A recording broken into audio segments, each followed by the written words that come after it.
掛否機務展開。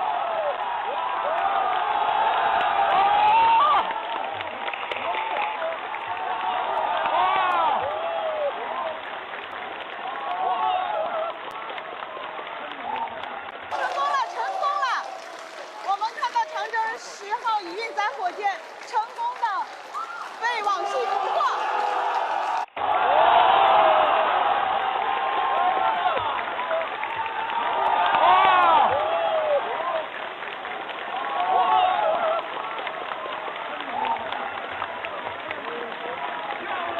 及掛否机務展開。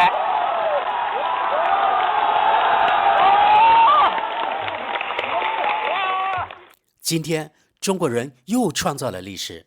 7月10日，長征10號乙運載火箭在海南商業航天發射場發射升空，成功將衛星送入預定軌道。從畫面可見，火箭一子級緩緩降落，進入海上的回收船，標誌着成功回收。本次任務取得圓滿成功。此次任務是中國首次成功實施運載火箭一子級可控回收，也是全球首次實現運載火箭海上網繫回收。這是與馬斯克的可回收火箭完全不一樣的技術。只有那些見不得中國取得技術突破的無知之人，才會說中國技術不如馬斯克的蠢話。我剛才趕緊查看了德媒報道，還真的有幾家德媒第一時間報道了。現在咱們來看看奧地利德語媒體標準報的報道。重大突破，可復用火箭，中國首次回收火箭一級助推器。據中國媒體報道，一款新型運載火箭的一級助推器首次在海上平台完成回收。咱們看配圖說明，長征10乙運載火箭於海南文昌發射升空，隨後助推器在近海實現可控回收。中國在可復用火箭研發領域取得關鍵性進展，該國首次實現運載火箭一級助推器受控回收。官方通訊社新華社周五介紹，這款長征10乙新型火箭的一級助推器在海上回收平台上，本次也是該火箭的首次試飛。新華社稱，這是一項意義重大的突破。新華社發布的視頻畫面顯示，火箭助推器發動機持續工作，飛向回收平台，近乎垂直降落進高大的巨型支架裡。中國日報介紹，回收船領航者號等候助推器，船只全程跟蹤並不斷調整自身位置，特制金屬掛鈎伸出來扣緊回收裝置繃緊的繩索。這枚火箭從海南航天發射場起飛，並把一顆衛星送入預定軌道。這裡我們可以看到，該媒體還轉發了一個有關視頻。等下我們看完該報道及網民評論後，才看該視頻下的評論。對標 SpaceX， 中國官媒表示，中國由此成為繼美國之後第二個掌握成熟可重複使用火箭技術的國家。同時，這也是全球首次借助繩索捕獲裝置回收火箭一級助推器。美國太空企業 SpaceX 在可復用火箭方面遙遙領先，不過中國多年來持續推進相關研發。除國家航天項目之外，中國多家民營企業也在深耕這項技術，以此降低衛星以及其他載貨送入太空的成本。好的，朋友們，因為就這麼一件事，報道比較短，但該奧地利德語媒體說 SpaceX 在可復用火箭方面遙遙領先，對此我還能苟同。之前或許他暫時領先，但他的技術局限性也很大，稍有不慎火箭就報廢。反而中國這套完全不同的技術更加靈活，成功率高得不止一星半點。好的，我們接着看為數不多的網民評論。第一條評論：與此同時，歐洲這邊就連 cookie 彈窗裡按鈕的顏色都要被法律明文規定。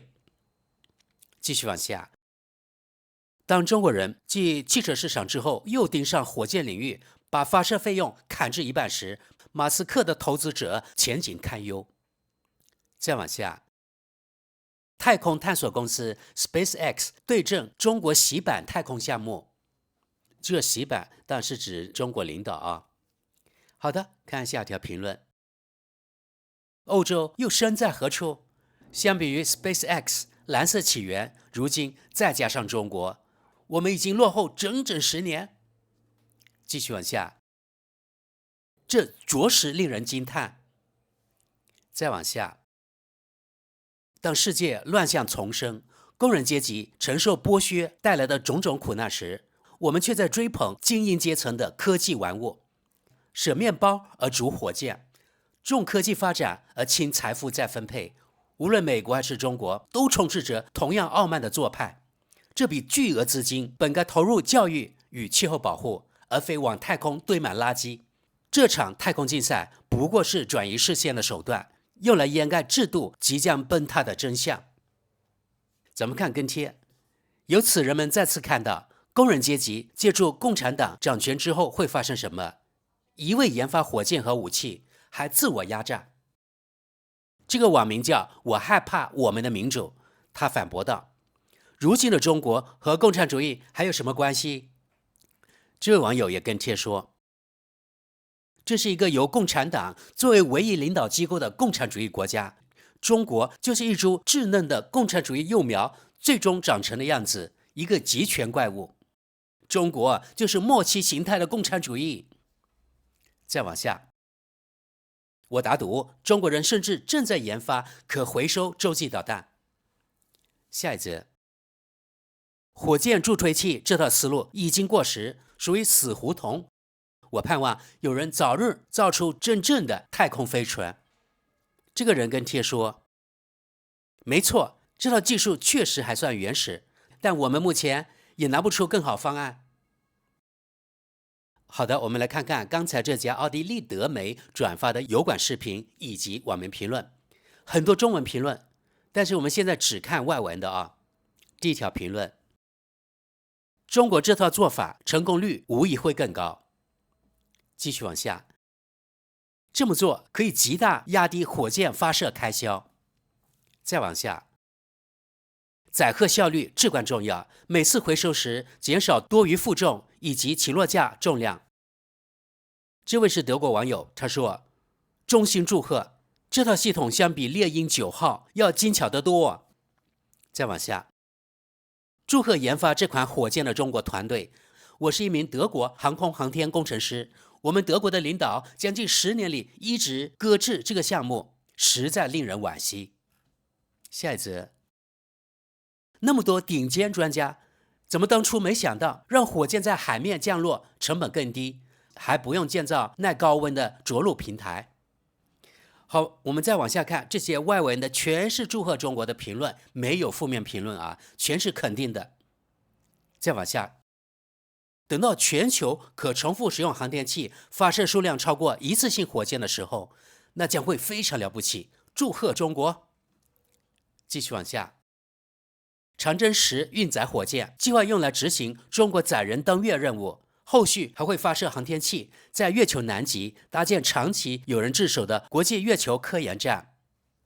再往下，我原以為這只是 AI 合成的假視頻，碰巧電視正在播放，鳳凰新聞台正在對此進行報道。哈哈哈哈！祝賀中國！下一則，宮崎這套方案顯然比埃隆·馬斯克的思路靠譜得多。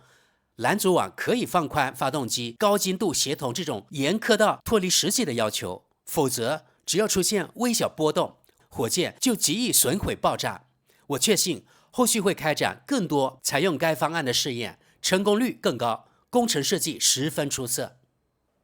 好，看下一條，中國在科技領域取得的成就勢不可擋，全球需要良性競爭。德國焦點新聞對此也進行了報道。我們看這一部分，專門提到與 SpaceX 不同，中國採用了與 SpaceX 不一樣的技術方案。長征10火箭經常被拿來對比美國 SpaceX 公司的獵鷹9號火箭，兩款火箭都旨在把較重的載荷送入近地軌道。開發人員介紹，這款中國火箭的運載能力至少可達16噸。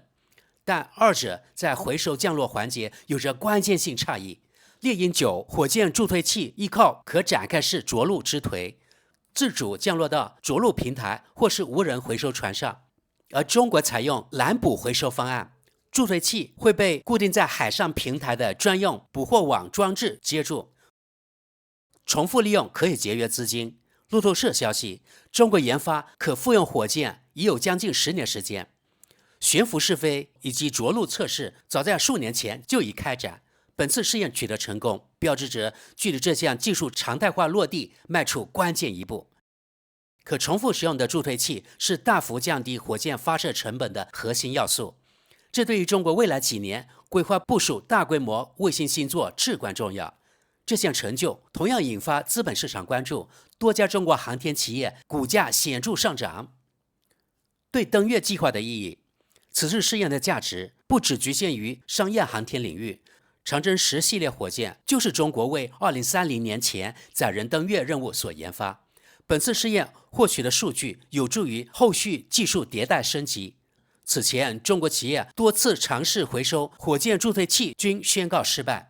據央視報道，本次回收回來的助推器今年就會再次用於火箭發射任務。好，朋友們，該報道目前只有2條評論，我們也來看看。第一條評論，重點是我們還在持續給中國提供發展援助。哈哈，德國人念念不忘德援，幾乎每次報道中國都有德國人提到所謂的德援。有些人甚至認為，之前是德國人用那點德援扶持中國強大起來，都是德國人的功勞。看下面這條評論，他們遠遠甩開德國，想想就讓人心慌。再過10年、20年，我們德國就淪為第3世界國家了。到時候無國界醫生組織，乾脆留在德國就行了。好的，朋友們，看德國媒體及評論區，總給人壓抑的感覺，不是德援，就是中國又偷了德國沒有的技術。不過這次沒提到偷技術，算例外吧。